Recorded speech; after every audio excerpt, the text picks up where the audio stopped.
Fidèles téléspectateurs de Grand H, salutations à vous qui nous suivez en ce moment.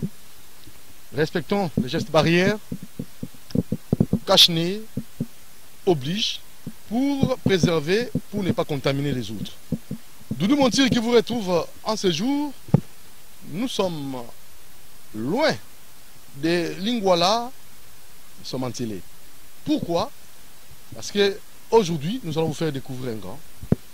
Un grand par son savoir-faire, un grand parce qu'il aime son pays et aussi connaître ses différentes réalisations. Lui s'appelle Dr Hilaire Mboli. Il est grand, vérifions. Il est grand, questionnons. Il est grand, descendons sur terrain comme nous l'avons fait présentement ici en télé. Oui, il a lutté contre le chômage. Il a mis en place une usine pour aider les Congolais et surtout pour la bonne consommation, la consommation de l'eau minérale bio lisse. Voilà ces grands que nous recevons pour vous. Alors, la première partie de cette émission, nous allons d'abord connaître la personne, ses études faites et ses différentes préférences. C'est parti avec Dr Hilaire Mboli qui nous parle de sa vie. Un peu de façon résumée. C'est parti. Mbote mwana mboka Hilaire Nzabala Mboli, docteur Antoine Nado. Mbote ndeko Doudou Montiri. La seule réunion s'est présentée, peut-être à ça. Ngai naza ndeko lobi kombo nanga docteur Nzabala Mboli Hilaire. Naza moko o nasali d'études ya médecine, naza docteur en médecine, chirurgie accouchement na sisa ina université de Kinshasa. Et puis na yo sala pe sous économie et développement. Naza spécialiste dans la question économie et développement. Et puis nasali pe na mboka bapaya doctorat na santé publique. Donc naza docteur de sciences en santé publique de l'université Atlantique International University ya Hawaii na mboka États-Unis d'Amérique. Et puis awa na zali moko oyo azali mokambia ONG ya munene pe ya mboka o ngam nazalaki na kamba na bandaki yango eza progrès santé sans prix o balobi PCSP travaille na domaine ya santé et développement za s'occuper na makambo nyonso etali santé ya ba population mal généralisée ya ba oyo ba kipaka bango mingi te ou bien population elinga bango mingi te na système na circuit ya système de santé. Donc ça va au bengi va PD par exemple au bengi la terme au bango va benga ka ba lobi va PD mais biso to benga bango communauté LGBT o za ba lesbienne ba gay ba bisexuel ba transgenre na ba mususu ba bota makamoni moko ba sexe zo mona ngemi bale mi bale. Donc voilà un peu et l'on a oui, mais parce que les domaines moko na linga kina sunga bande kona biso oyo na kati ya circuit normal ya santé publique bazaki. Eza ndenge na tangelo wana na sala ki centre et puis sala ka travail kati lelo oyo esokipaka spécifiquement pour na batwana. Donc naza moko oyo na cadre émission na yo na mimi ki génie na innover na kotisi matière ya sika na kati ya santé publique oyo ezalaka te. Oui, na tcheli bango système ya santé na système na programme ya santé destiné spécifiquement na batwana au lelo efandi na kati ya système ya santé na niveau ya Afrique puis na monde. Hein, donc na sali yango na Madagascar, ba Gabon, banani Congo Brazza, Togo, ba Cameroun, tout ça. Donc to kotisi yango na kati ya système de santé et sur sa fonction. Donc nga mona yena makamwana, c'est-à-dire que ça va échouer. À part ça, naza moko oyo naza ambassadeur de bonne volonté na États-Unis d'Amérique, c'est-à-dire banomaki nga mpona makambo nyonso na uto episode osala na kati ya communauté ba identifiaki nga awa et puis bapesi nga bourse na département d'état américain na ki États-Unis na bandi kotala bakende kolakisa nga makambo nasalaka awa ndenge nini na États-Unis d'Amérique yango mpe ezosalema toto ya koadapte yango na mboka na biso.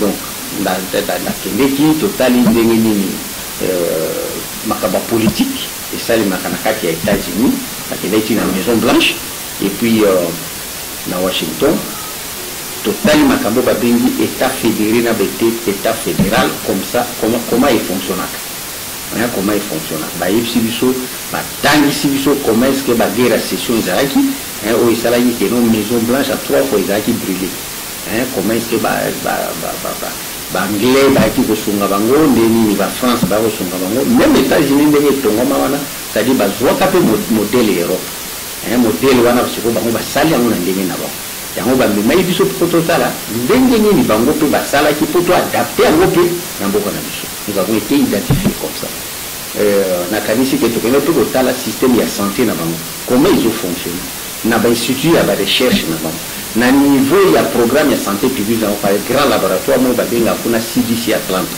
tokende mpe na Atlanta tokendeki na Little Europe na mboka ba Bill Clinton toketala comment santé rurale ezo fonctionner et puis comment bénéficiaires mosusu bazokoinvestir bavandi na kati ya bazamba ozo comprendre donc bato les plus riches là comment ils sont dans la forêt bavandi kuna bazo vivre bien mais bazana bato kambwa minene basala d'investissement ya l'industrie ya transformation ya agropastoral par exemple donc ezaki bilo moko ya motuya yango na komoni que nous travaillons dans les concrets na kati ya concret biso tozo travailler aujourd'hui moi j'ai mis en place mai pour kusunga ba congolais et ça biolis tozo start tout sunga ba congolais comment ba kozwa kapé biko ka qualité ba melama ya qualité parce que l'eau eza élément ya liboso oyo eza na monde les médicaments ya liboso eza mai so mutazo melama ya bien que ça veut dire que à vivre longtemps voilà voilà donc là nous biolis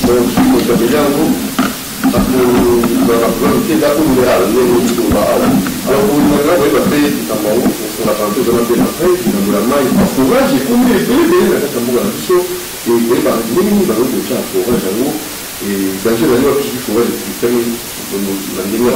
non forage va faire n'importe comment forage est à précéder une étude de faisabilité une étude environnementale parce que na kati ya forage et bien nous ça na kati ya cité ils ont d'abord problème parce que ba parcelle na bino ezamiki na ba toilette ezana ba fosse septique ezawa bozo su bosali forage et forage ndenge sema na bano so le forage superficiel et bozo sala ngo kuna na sema bele communication eza entre ba fosse septique na mai wana communication mais parce que ba matière fécale ezana sikule sala ba dépôt et sala ba dépôt na wana nyose ezana sikule eza na pomoko eza pollué et bien aujourd'hui mai kana kati boni ba très bien mai wana et pour ce qui va nzoto na bino soit que nous sala mifusa na nzoto soit que bino bozo melango mabumu pasi vous comprenez un peu ata bo chokola bilamba bo muda munya keze délai ba lo bimisa ndio ba tashi moko boye ezulu bilusa bilamba ebele yango wana mai basala ka ngoda condition moko requise ezala ka libanda or ya cité au minéral ezala kati ya cité te or ya cité tout sala au minéral et sengeli na reyo wana mobimba ba fosse septique kozala na reyo wana mobimba kozala na bilanga ya bakrala ba ngombe te ekozala tena ba biloko ba pesticide par exemple ba basala ka ba jardin ba bilanga makasi ba ocha ba engrais et affectaka ba nini wana yango muni ke biso to préférer ki tout projet ou les projet mobile ou ça qui peut ba puya ba partenaire lokola ba cordé ba chaki mabo to sali yango libanda ya ville eza entre kingakati na ngandayala tutia mo place wana eza na pomoko ya pied 130 mètres sous sol on a deux maillots biolis donc pour donner au Congolais parce que ma place to kindaka ba séminaire na pomoko ba paya ba finga ka ba Congolais mais parce que ba mona que les Congolais 80% il y a réserve ya eau douce ya monde eza na Congo mais Congolais yemo azana accès na eau potable. C'est un paradoxe. Il y a un paradoxe. Pourquoi? Mais c'est parce que nous ne travaillons pas. Parce que tout ça, la régie des eaux, awa, mais régie des eaux, azo, on va comprendre ça par tout le monde, il y a qualité. Tout le monde a qualité, mais il y a la peu suffisant. Ça dit suffisance ou un exact. 80%. 80%. Vous avez la preuve des familles. 61 ans. Mais guerre au Zala Namon dans Banné, je vais dire à Maï. Et ça guerre à maille. Donc le pays ici, nous sommes à la vie. Ceux qui te ont fait ça dans le maille, que si nous n'arrivons pas à satisfaire besoin à monde dans la maille, ils viendront prendre cela. On a demandé de nommer président de la ministre pour le com, il a été pour gérer la maille, nous sommes là. Il y a des Kanda. Ah oui, mais la félicitations au maire de Zaïfa, directeur de l'environnement et de l'État. non, mais on a des félicité, mais à beaucoup de problèmes. Le problème, il y a beaucoup de gens qui ont évité celui qui sont à jour dans la contribution. Parce que c'est limite. Biso to zala kana mo problème na ba contribution pe ya. Donc il faut attendre nanu ce qui a régulariser na problème la contribution na biso. Est-ce que administrativement nous sommes arrêtés? De deux, aïe ba très bien que il faut à négocier bien. Biso to zala na mai na biso. Nyo so wana bazulu ka comment biso to ko pesa ba mai. Ba Tchad ba sana mai. Ba pays nyo so ba Burkina Faso so ko ba pays na ko nyo so mai zate. Nga na tango na kata ba pays wana ba Burkina Faso ba Niger ba ino kwando mai zate jumu so la kilo kuta la Burkina Faso bana bazo sokola potopoto ngule beti après bazo sokola potopoto place mai et yaki kustani. Donc on a richesse autozana mama félicitations mais on met quelque chose solo la bien pour mai au biso autozana et qu'on développer mboka na les 61 ans après autozana retard. Mais maillot le biso tozana ngao et cause de la mystère et développement ya beaucoup et relancer le développement na biso parce que nous on compte beaucoup plus sur le minerai mais les minéraux ne développent pas un pays. Comment ça? Les minéraux ils ont biloko et ya kana ba conflit ba minéraux ils ont biloko et ya kana ba guerre ba minéraux ils ont biloko moko bozo zela ba taxe et surtout que nous ne sommes pas capables ya ko transformer l'industrie de transformation exacte donc ils ont pour stabiliser l'institution. Et puis des bureaux de foot à parlementaire, et foot à enseignant, et foot à fonctionnaire, mais ça ne va pas vous amener au développement. Et le développement, question à la question fondamentale, où il s'agit que les gens changent la indépendance, pour ce que ça a mis le taux de bossure. Donc on a dit, est-ce que la décision de la présentation à l'air de tous les mois, après ça, tout à l'autre nation? Non, tout ça à côté les mois, mais je dois avancer. Français le dit, qui n'avance pas, recule. 61 ans après, pendant que tous la rivière, on lac, bambisi bazo pula, bazo nuna, bazo kouf. Mais monsieur de Namibie. 61 ans après. 61 ans après, Massamo Angola. 61 ans après, ce qui n'a pas soumballé ça, tous autres que Somba va bouder, ceux qui ont traversé frontière, il y a Zambie. À quelques 100 mètres, Bachelibulo va boucherie, Bachelibulo va battoir, nous on n'amène rien, sauf seulement pour ça la externalisation, il y a pas minéré. C'est-à-dire, il y a un camion, minéré brut, il y a moins de mais nous-mêmes, nous ne sommes pas capables de produire, nous n'arrivons pas à produire parce que l'investisseur local est zati. Parce que la production locale est zati. Vous comprenez? Qu'est-ce que nous faisons? Il y a nous ils ont tourné vers douane, ils ont tourné vers taxe. Mais qu'est-ce qui bloque maintenant? Mais ce qui bloque d'abord, est-ce que l'indépendance, vous regardez précocement, selon Van Dyssen, avec un rapport d'indépendance, ou il y a un problème lié à la gestion? Non, c'est un problème d'homme.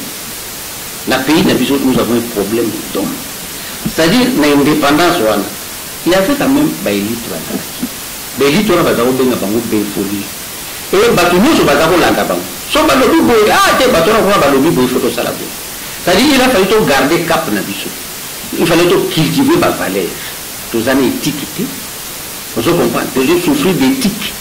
Éthique, c'est-à-dire, bateau, il y a correct. Il y a où la wana, azamu moko amoyibiti, ayaka na népotisme, tribalisme. Vous comprenez? Donc, nous avons un intérêt à Mboka. Nous avons un intérêt pour se développer, pour tout ça la mais, tout souffrir de mille les Européens. Alors que nous avons le pays avec plusieurs ressources, autres pour se développer en faisant des bons. C'est-à-dire que nous sauter des tapes de l'année à développement. Et tous les capitaux, nous avons tout. Tous les capitaux de Singapour. En 1960, nous avons niveau Mokona, Corée du Sud, nous avons niveau Mokona, Canada. Mais 61 ans après, ce sont les pays qui nous nourrissent, Ce sont les pays qui nous appuient financièrement. Ce sont les pays avec leur technologie. Parce qu'on a pas mis tout cas. On a un peu banane, Corée, Hyundai, Nini. Donc nous sommes derrière. Et il faut financer même le système de santé dans le biseau. Vous comprenez? Donc, c'est très dangereux. Il faut tous se ressaisir. Se ressaisir, c'est facile. Qu'est-ce que nous devons faire? 61 ans après, notre système de santé est financé par l'extérieur. Ce n'est pas normal. Donc, pour tous aspirer, il faut aspirer. Pour tous qui cette tuberculose, il faut une taliban. Nous cherchons la santé. Mais il faut les valoriser. C'est-à-dire, pour valoriser, chercher, il faut voyer très bien qui. Pour qu'on arrive à se développer. Ce n'est pas seulement les minéraux. Les minéraux ne développent pas un pays. Ça, je persiste et je signe. Il y a mis balai dans la zone de Baboué, il faut valoriser l'éducation. Et l'éducation, on les a recherche. L'éducation, tout le monde matériel, de la recherche. Recherche, il faut voir en 1980, Corée du Sud, donc le budget de la recherche, 80 millions. Et nous, qu'est-ce que nous faisons? Vous comprenez? 61 ans après, nous, notre économie ici, pour contracter sur douane, la DGI, c'est-à-dire la taxe, la douane.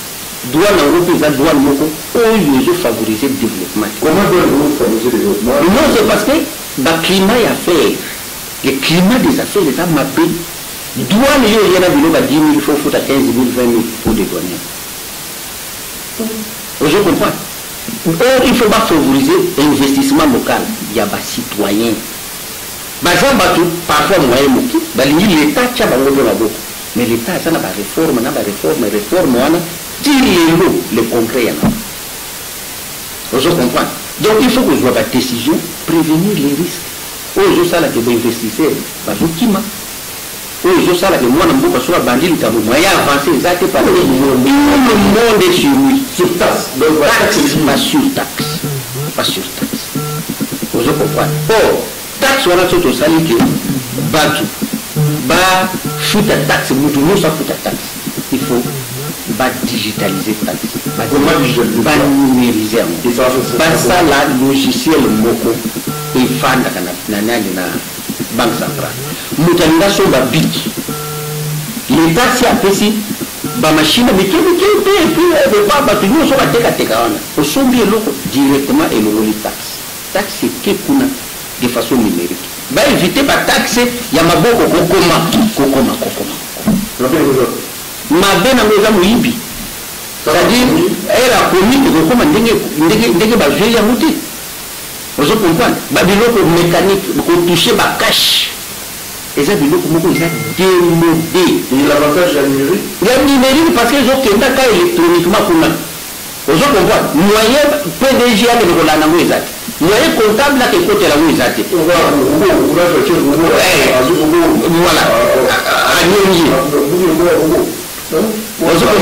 Donc, ils ont Babiloko. Il faut qu'il y ait un péage. Il faut tout moderniser. C'est-à-dire, Batobatsa Kuna, Moko, et les autres qui les ont ça, bon réseau qui est directement dans la banque centrale.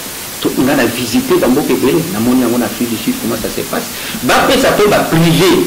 Bapé, ça va privé occasion, il y a pour reconstruire le Moko. C'est-à-dire, l'État est Moko, il ne peut pas tout faire. L'État a une norme, a une norme. Mais à ce moment-là, il va privé, il va na l'État va faire péage. Mais avec quelle mesure? Mesure locale. Non, cantonnage, Manuel, il faut valoriser les cantonniers. Est-ce qu'ils sont formés pour ça? Non. On a dit les cantonniers. À table, moi j'ai plus de 300 agents. Félicitations pour ça. Oui, tout ça, à travers le pays. Aujourd'hui, on va toujours résolver ce mal. Mais les gens, ça, monsieur, c'est ça contre les universités. Ceux qui les le péage, n'a pas mboka, bazou d'ici péage, cartonnage manuel. Il n'est pas très bien. Même les jours de vivre là où il ça, la banzée là, au besoin de tout cas, à ta voiture au Kenya, au Tinguishima. Ceux qui communauté ont impliqué dans la stratégie de développement. Mais c'est tellement que la communauté a mis à part, on essaie de faire les choses, ça marche. De deux, on là, bato bazotaka baéquateur bawapi babandundu même le kasai bazoyaka chaque jour na bamasuwa na bamoto na banini na bacamion plus de la moitié batika bazonga te mpona nini parce que bayaka kolanda mbongo na bango ya ndeni parce que redistribution ya ressources nationales eza équitable tellement que kuna bamonaka eloko te aza na tendance efa ya wapi aya kolanda ngo na lisasi oyo so tozwi par exemple na cantonnage manuel tozomisela bango mbongo kuna yebaka très bien koto bango ya te akomeka kosala mosala akozala na mois revenu akosombela centre de formation. Mais tout le monde ne peut pas faire des universités. Namboka batounis va basosa université babilo maçonnerie banini en tout cas vous ne verrez pas quelqu'un à l'angaka batu boyo non. C'est-à-dire qu'il faut pas valoriser la communauté. Ça c'est très bien. Il faut pas valoriser investisseur local. Il ne faut pas soutenir. Aujourd'hui ça de l'eau comme tu ne vois pas l'État. Vous comprenez? Donc, FPI par exemple, vous comprenez? Il faut soutenir les investisseurs locaux. Il faut qu'ils aient la société que c'est parce que c'est passé, mais pour le moment, il faut battre la banane nationale pour accompagner. Et nous allons avoir nous salaire à année, il faut appeler ça une formation au temps fort. À Moukabeli, les États-Unis, nous faire visiter la FBI. FBI est ça la Kamoussala, FBI nous a à travers le monde pour les Américains. Mais dans un terrain, dans un système de renseignement bien organisé, nous devons exceller dans la communauté. Les États-Unis informés. Donc du coup, bien sûr. Ils sont informés. Très bien. Oui, il faut rallier l'information. Abikuna na moni mwana mboka. Azo sala boye. Tu comprends que les chefs de l'État doivent être informés. Parce que l'objectif n'a pas de faire ça par millionnaire congolais. C'est possible. C'est possible. C'est possible. Alors, il faut quoi? Il faut nous niveau il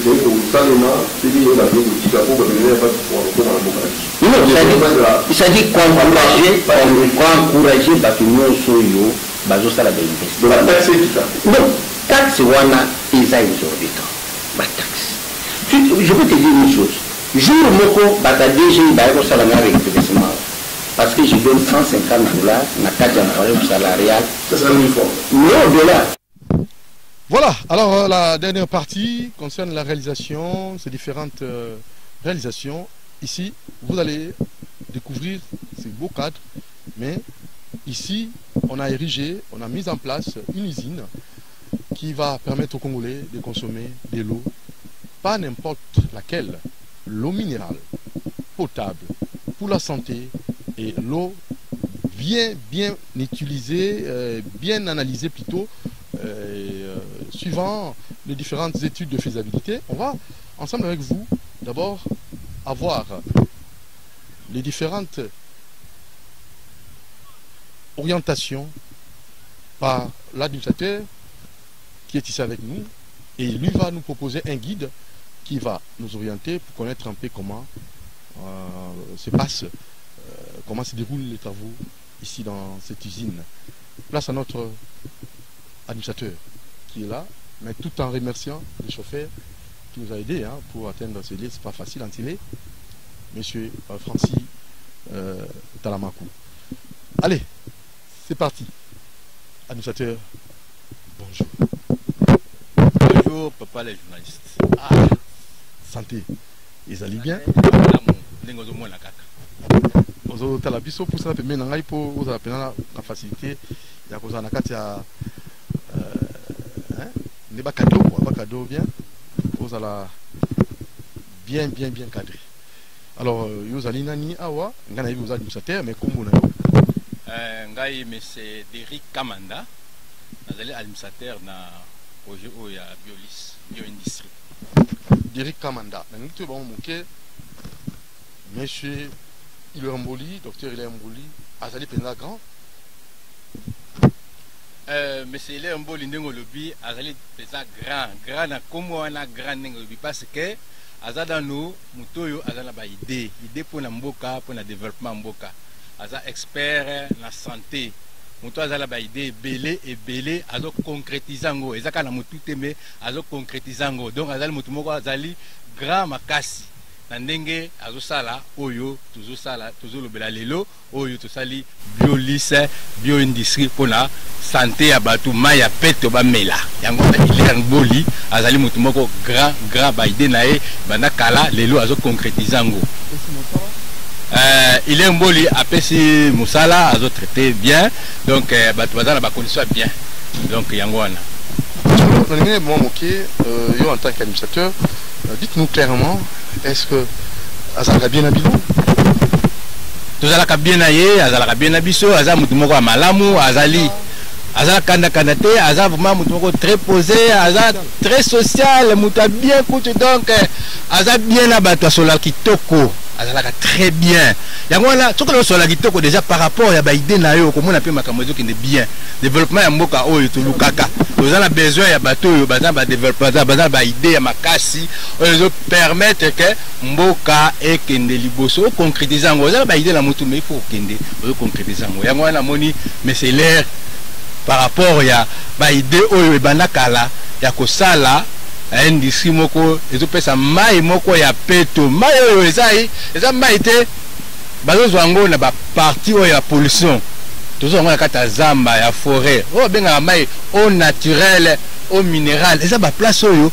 forêt wana etikalaka ndenge wana parce que bazozwa mai ya kitoko etikala des années bato bamela santé aza na posa bato bazala bonne santé et non seulement aluka mbongo mais développement mboka la kati santé bato pe ezala kitoko bato bazala mai o bela mai kitoko oyo esengeli na santé bato on a poni kutia ngo en entier bali musuba ko savoir fondage na cité il est un bon en tant que grand à cause de réfléchir grand il doit donner la santé mai kitoko na batu aponi awa parce que ezali na dehors ya ba endroit ya pollution du sol peut-être le sol ce que bozo sala mai bozo tumula bozo mai wana bozo sala sa bozo tia baleko bele kati eza sous maite mai faut ezala na ba ingrédients nyonso oyo nécessaire pour la santé mutu o mela mai boye oyo ka ono ngai ma tension mati mungwa o pololo bote mai moko naturel bazana ba condition da romelo vraiment barrière guboui wana te yango wana bengaka au naturel au minéral eza la kati ya forêt cette forêt là sera gardée des années parce que to garder ba condition wana ba ingrédients wana tikala kaka ba ingrédients wana ba ko expliquer na chimiste ndenge ezalaka tu vois donc etikala kaka ndenge wana pour que santé ya mutu ezala bien mai ba mela te o mela mai moko boye ono mungu eleki o boye te biso za mai moko naturel minéral samba yango wana na tant que mutu azana ndenge souci ya population souci ya peuple pour que bamela mai moko ya peto naki kata zamba alors projet kitoko boye et reçoit kaka en entier RDC za monene est-ce que perspective d'avenir na habité il est emboli docteur Hilaire azo penser couper ça maya malamu na congolais au bazali musika na province tout reçoit kaka awa na capitale grand il veut faire des grandes choses pour le développement mboka ba idée na ezaka ka ya limité te to suka awa te tout ça ba idée bela faut que toute la république et kende après ça bango peut ça mai moko ya peto batu nyonso na kati ya république mais la mai kitoko ba mai moko au naturel au minéral ezala partout ba idée ko sala ne parce que aza grand aza ba idée ezokende azo concrétiser ngo ezokoma penza kitoko tina est-ce que vous en avez bosenga ya appui à gouvernement biso pour na ndenge vous allez en antiller vous allez vous permettre à ce que la population et pour la vraiment malamu mingi bazo mayo longobani accession donc pour accéder au fait pour comme awa ezali na difficulté toté na éviter est-ce que ntirango iska poponi ezali penza sécurisé toté alors toi ba makambo so wana bisa nous ça les manakimia noso toté toi ba makambo so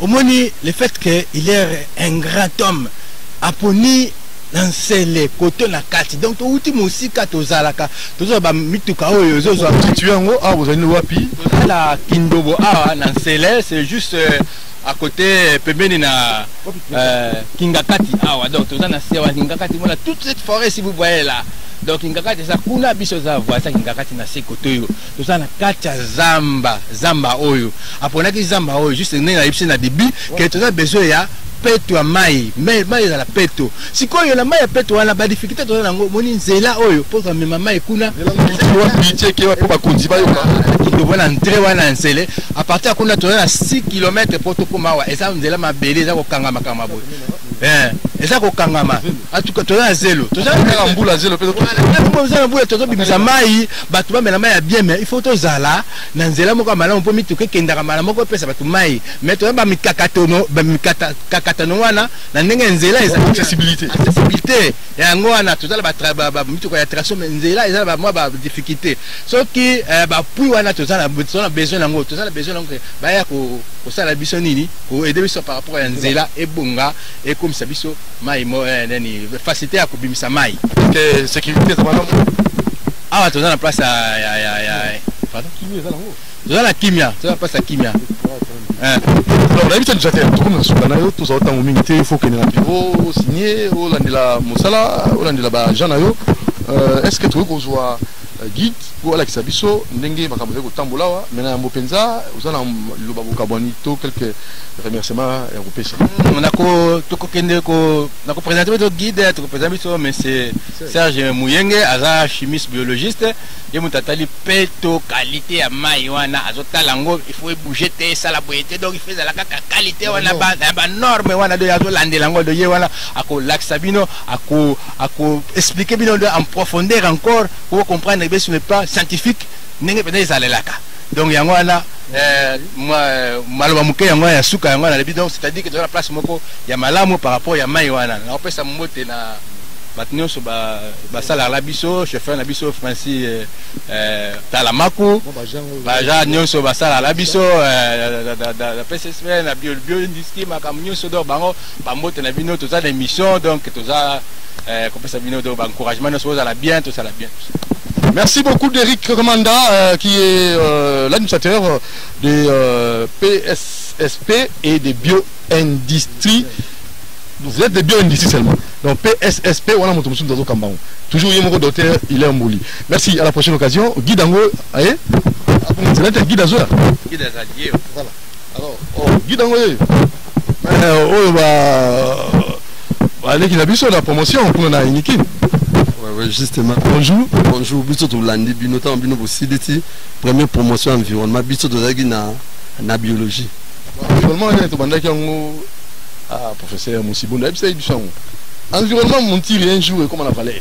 Mon directeur de mémoire, on a Pesso Mbotemi, conseiller spécial, la chef de l'État en charge de l'environnement, on a Pesso Mbotemi. Tala baleki. Donc biso ne to bandi promotion bosso. Bandi na binolo environnement na camp. Bandi na mon tir environnement. Il va te bandi environnement vachement. Rêve quoi. OK, ça va bandi na bino. Ti le comme munene tangu bino ibanda ki to bandaka G1 biologie, ti to ya au carbone na première licence bino la biotechnologie. Moi je fais la biotechnologie. Très bien. Alors très rapidement guide monsieur Serge à Combo le nom c'est Muyenge Batu Serge, plus connu na Combo ya Yalom.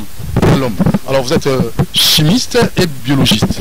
Donc de formation je suis biologiste mais vulgairement na baisine agroalimentaire babenga biologiste chimiste vous analysez la qualité. Oui, donc moi je suis ici chef d'usine et responsable de qualité, c'est moi qui suis contrôle la qualité, fonctionnalité, il y a ma machine à traitement, donc tout ce qui est qualité responsable. Alors très rapidement dites-nous un peu cher environnementaliste et cher biologiste, est-ce que ces sites étaient bien choisis?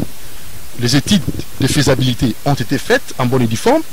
Vous avez contacté les gens qui s'occupent de l'hydrologie. Est-ce que vous avez contacté quelques usines, quelques laboratoires pour analyser? Et enfin, vous donnez les produits finis nécessaires à la consommation de la population. Oui, justement, d'abord, concepteur, il y a projet, il y a mon docteur, il est un sabala, il y a nous, expert, c'est un médecin. Ayebi fonctionnalité physiologie il y a Moutou Azap spécialiste dans la médecine et environnement donc le choix il y a milliers où ils ont vraiment ils ont répondu à norme. Donc et pour ça que à somba concession où ils ont mené de telle sorte que non.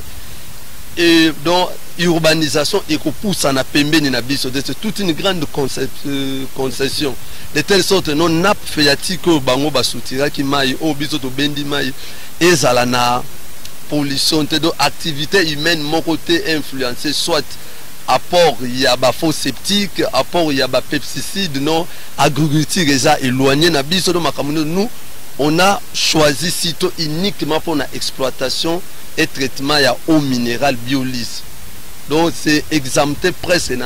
Il n'y a rien comme microbes pathogènes, il n'y a rien comme métaux lourds aux anabas, n'a venu n'a fait moro cancérigène. Donc c'est une eau qui répond aux normes. Et tout ça la spécificité moro maï nabiso et contenu iode. Donc un oligo-élément où ils sont très nécessaires, ils ont pour éviter pour na baka ya goitre. Donc un bébé qui consomme biolis donc hasard protégé contre la maladie à goitre. Donc l'iode c'est l'oligo-élément qui est nécessaire pour lutter contre goitre. Invité chimiste biologiste Serge l'homme. Vous vous êtes éloigné de la cité et il y a des ceux-là qui travaillent, qui construisent comme ça des forages dans la cité. Différence et ça niveau bien que ça explique on a pour la ligne on s'y cité alors que c'est là pour forage permet la cité bah ils nous super en maille tout le monde a bon la kinga bois na fourni mototé mais ça lit mais bah on peut faire population maille. Ezali vision ya mutu soki mutu dans la vision commerciale liée à liboso ezaka mbongo. Donc c'est pour cela bazo sala ba forage en plein cité na cité au vu la Kinshasa ici et où meli donc c'est l'éducation mésologique, c'est une éducation liée à l'environnement. Il y a l'ignorance écologique et la population qui n'a pas des informations environnementales pourra consommer et sans savoir les conséquences qui vont s'en suivre. Et c'est un peu d'orienter la population par des termes très faciles à comprendre. Quel danger quand la population consomme l'eau ici na ba forage aux apemeni toba ici na mai aux apemeni ka cité. Expliquez tout ça manière ne pas comprendre. À moi attends mon langue on a mais belé mon cher. Asi mon langue on a mais ngo na la propre. À moi même pas zéro na suka à moi non sur la ici zéro exacté. Il y a so c'est limité voilà. À mon emballage bakangi pe bien à fongoli pe à meli salité pe zate yé alors c'est conçu azaka ko tali la kali kambo so expliquer parce que bilo monsieur mono na kaka na laboratoire expliquer malembe cher chimiste biologiste. Alors donc problème ezali misu ezana limite et monaka. Donc ça pour composition ya mai surtout ba mai bazo tirer na ba forage en plein cité tozana ba action ba biloko biso na centre bien mingi ba métaux lourds ba plan ba cadio mais ça ba métaux oyo bisa ba plan et utaka wapi tango mutu keza ko bimisa fini wani linga bimaka na taux d'échappement ezalaka na ba métaux lourds pour ezalaka na ba milinga wana zo bima na taux d'échappement. Donc pour la tango ezokweya tango mbule na banzela kati ya Munda, tant mboule les obeta, mboula ekiti, si tout ce qui est sur la ekiti, tina nappe phréatique, donc nappe phréatique la côté eza polié, donc maïwana ate bimi na sama belé, bon quand c'est non bimi na sama belé, composition minéralogique nango ezo détenir ba élément au commis na nuisance pour la santé. Il y a un docteur Hilaire en tant que spécialiste dans la santé publique, il a voulu protéger la population aya kosa la usine nae attirer mai na milliers oyo non pollué donc oui tant ozo mela mai wana oza exposé à un danger mon côté parce que danger ezali omeli mai lelo net bakoko baloba nzete ko ya lelo mai bebima lelo de effet de consommer de temps en temps il y a une accumulation de métaux lourds et ça n'a pas conséquences cancérigènes. Rose à la naba problème, il y a cancer, il y a ça problème, il y a surtout les minéraux, ils ont corrélation à tension artérielle, l'eau, ils ont maï pe musutu pH, ils ont acide, ils ont mutuabel à l'estomac, ils ont mais la maï, ils ont pH acide, donc toi acidité dans l'estomac, ils ont comme sous ma casse, donc on a voulu mettre la société une eau de qualité de telle sorte que non, ça puisse pallier na ba problème sanitaire. Nous allons faire une randonnée pour découvrir comment est-ce que vous travaillez et les différentes étapes. Serge, vous allez nous expliquer et pour que la population se rende compte que le travail s'est fait de façon vraiment professionnelle suivant les normes environnementales. C'est parti. Okay, ça va. Alors, forage ici car tu tirer maïs za awa tu atteindre qui 130 mètres pour la profondeur à 130 mètres. Après tu aménager en ondeka bobo pour la condition et la sepsie et rené donc le commencement biolyse et bandi à mayoyo il y a forage il y a nappe moko phréatique non polié il y a onde mutu ils ont les capables traitement tout l'andango na traitement physico-chimique après traitement microbiologique. Et tout le environnement et le système, hein, donc il y a toujours interaction. Oui. Donc ici il n'y a aucune interaction dans le milieu extérieur. Ici il n'y a aucune interaction. Donc tout qui est nassé ma case, tout soutirer maï, il y a on a tout retraité pour il y a plusieurs étapes pour nous mais maï déjà dans milieu ou dans environnement na profondeur tout ça qui ils ont répondu déjà. Nous on a pH nyonso ça va. Très bien. Après awa to kota siko na usine kota la cheminement normal il y a traitement. On a produit fini. Très bien, on y va. Alors moni esika forage ezali to ponango na teno aux alentours na biso nyonso do concession nyonso ezali ya docteur il est a somba yango pona que non forage nappe phréatique ezala na influence activité humaine et donc toza entouré na zamba donc et à projet à urbanisation exacte écotique à la kaka boye donc pour que conserver qualité ya mai na biso. C'est un facteur de taille. Mais donc facteur où poussé tout tika qui chasse tout ndima transport coût ya transport mais produit ezala ya une grande qualité. Pour un niveau de ndimara et la sali. Comme le docteur Guilherme moto pour son mundo, so il y a mondele en tout la route du terme même samedi na ko melango pour les mindele à côté l'alimentation à celui en mai ou alimentation ya mindele. Ezali ignorance au photo luka ko banir yango.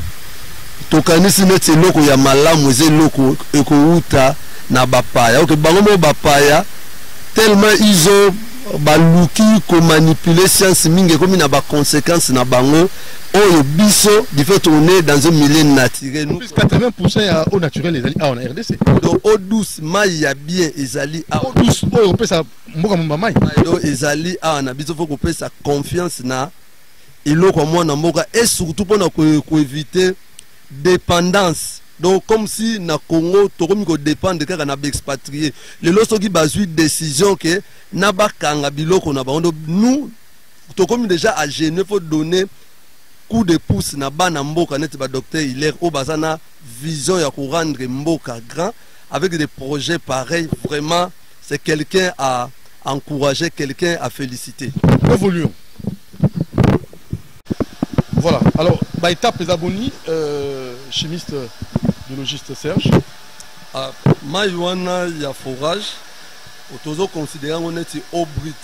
Il faut les cannabis étape, il y a traitement. Donc, première étape, les alliés, il y a forage, pour conserver, on a ma citerne, on a mis baleux, il y a bleu. Il y a un forage. Ça conservé, on a 2 citernes, on a 5000 litres. Donc, citerne, il y a au brut.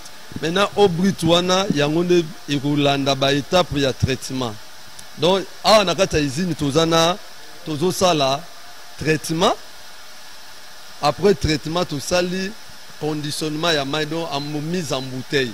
Donc, on a traitement, au brut, et l'équipe, on a une colonne, misato. Donc, première colonne, ils allaient filtre.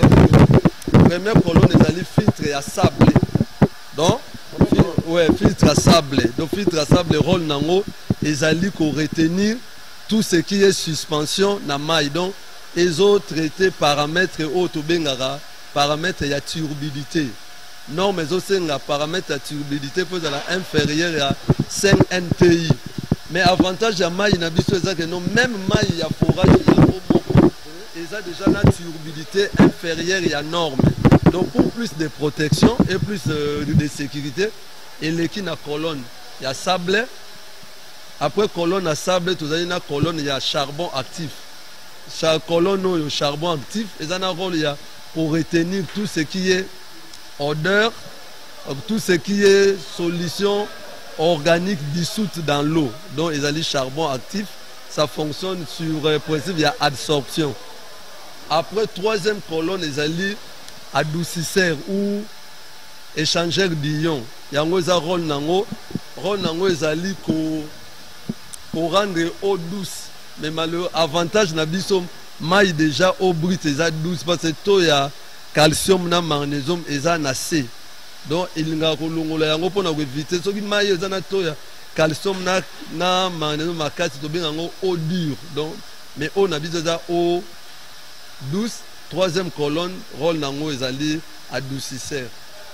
So a nyonso les trois colonnes to benga ngo procédé chimique standard. Quoi? Le procédé chimique standard est parmi les méthodes de traitement maï. Ils ont pas tout na omi satu. Donc traitement sur sable fin, charbon actif et adoucisseur d'ions. Après ba conditionner. Mais biso tozo kene eau filtration to passer na ultrafiltration ultrafiltration ezali na niveau ya machine eau ba bengi osmose inverse. Osmose inverse de Moutou et ça là une filtration ultime donc eau et l'équine par porosité il y a sable mais eau et ça les sur membrane il y a osmose inverse c'est principe nango ezali principe il y a membrane cellulaire donc une perméabilité sélective donc et ça là par rapport il y a principe il y a membrane cellulaire donc une perméabilité sélective, ça fait passer de l'eau, ça retient tout ce qui est impurité. Donc, les résidus nyonso, ils ont bima, ils ont qu'un rejet, produit fini, ils ont continué. Oh, nyonso, tout ça, les alliés traitement physico-chimique. Après avoir subi traitement physico-chimique, il faut subir traitement microbiologique. Traitement microbiologique, nabiso, ils ont ça les mana. Lampe à UV dans lumière ultraviolet na ozone. Siko lampe UV yango yo ezoboma microbe par ionisation na lumière. Après traitement microbiologique il y a UV, tout un traitement microbiologique il y a ozone.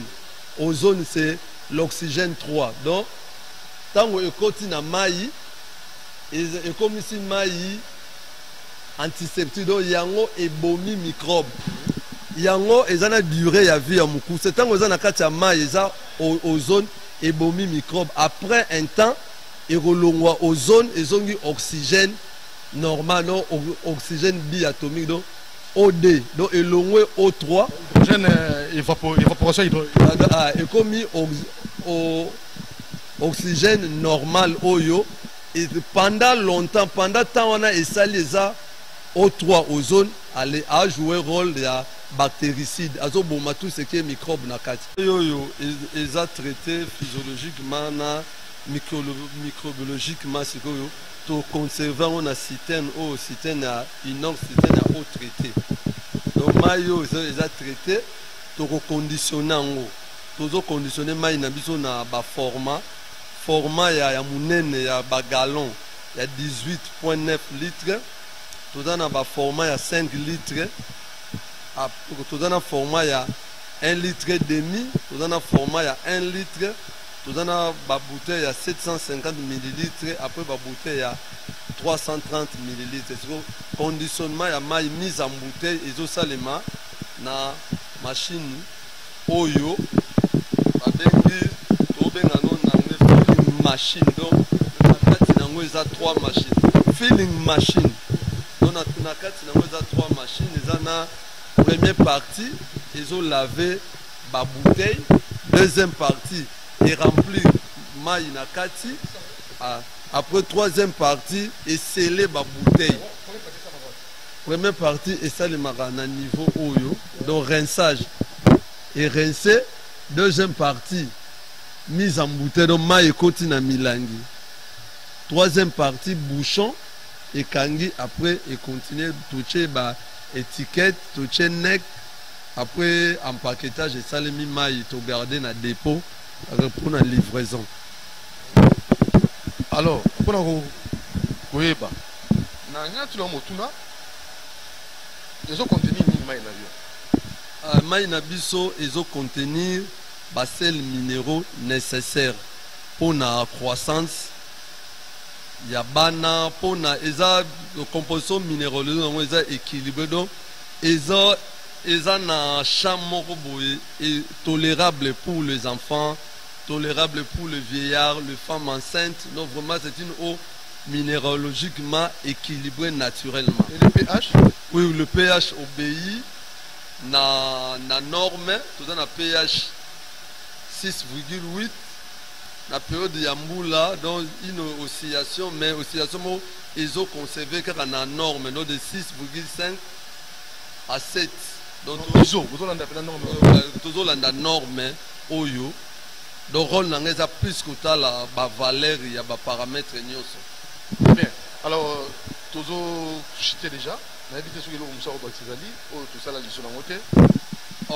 Batoyo, baza, koulingaka, ba combo, amaya, ba marque. Combo, à mon akoma maï ndezo va tirer. Nous réussissons à bango pour na bande kobaye ba pour considérer Oyo Yamalunga en lieu place il y a ba combo maï à griffe.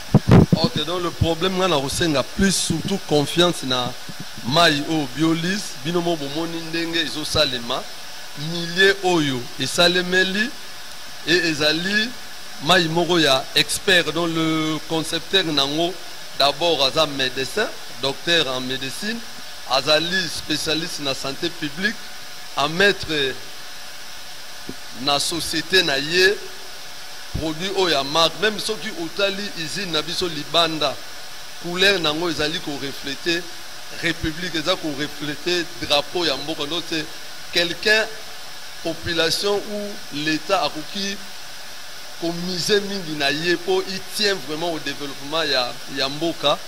Je crois bien ya malamu eza ko pesa mais fort toi que ne liboso il a donné de l'emploi aux gens et il a mis sur le marché un produit de qualité. Alors, il mérite ça. Le numéro qu'on a battu, on va faire la commande à distance. Vous avez un numéro, je sais pas, pour la commande à distance. Ok, pour la commande à distance, là il faut voir l'administrateur et le service client. Moi je suis plus à l'exploitation, donc à l'usine, la qualité et la production. Merci Serge. On va conclure avec l'administrateur. Ok, merci. Voilà, alors vous avez bel et bien suivi cette randonnée et ça vous a permis de comprendre les différentes étapes pour avoir ces produits finis bio lisses. Et notre chimiste biologiste nous a aidé, Serge. Cette fois-ci, nous allons conclure avec l'administrateur, M. Idrick Kamanda, qui va nous donner peut-être le mot de conclusion pour vous permettre d'avoir une idée claire. Et surtout, ceux qui voudront commander, hein, peut-être à distance, une commande à distance, ils auront un numéro de contact. Et nous félicitons vraiment notre grand de ce soir, M. Hilaire Mbouali, Èvre et Zoloba. Zoloba n'a pas pété. Et au Pessi Misala, au Pessi Namaï, pour la santé des Congolais. 61 ans après l'indépendance, Congolais, Yémoko, Adraki est incapable. Il y a que ça les locaux. Il faut amener là sur les devants. Cette fois-ci, un Congolais a joué les devants. Et je vous crois qu'il faut nécessairement soutenir les actes très capitaux. Et nous tenons là aussi à demander à nos autorités de prêter main forte dans Misala ou Kitoko Salami Awa. Et je vais demander aussi à notre VPM, Mama Eve Basaïba Massoudi, VPM Environnement et Développement Durable, parce qu'il n'y a pas de la Makamote. Et d'ici qu'à Boé, s'occuper un jour, le ministère de l'Environnement, et qu'on s'est appelé moi à visiter pour découvrir Dengue, Misala le Salema, la norme environnementale. Et ça, c'est la qualité de l'environnement qui prime. Donc, on verra bien comment soutenir des initiatives comme ça privées, mais qui évoluent très bien. Alors, on va conclure avec vous, monsieur l'administrateur, monsieur Eric Kamanda. Alors, mot de conclusion.